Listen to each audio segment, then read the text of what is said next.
してはエフリマコ。食事の準備をしている人、仕事をしている人、みんな集まって体をいっぱい使って踊りましょうという楽しい曲です。東町ケイキ、子供の皆さんが元気よく踊ります。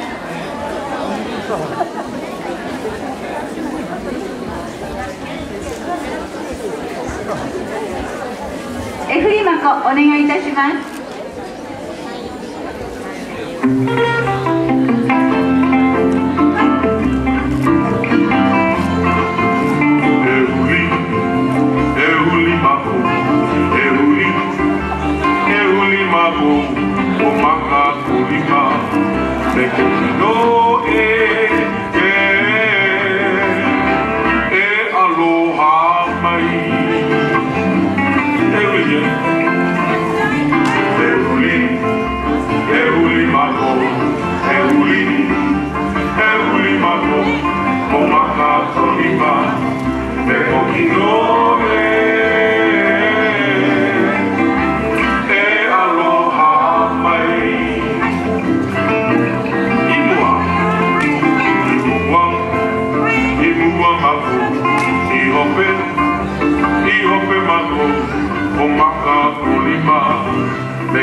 Everybody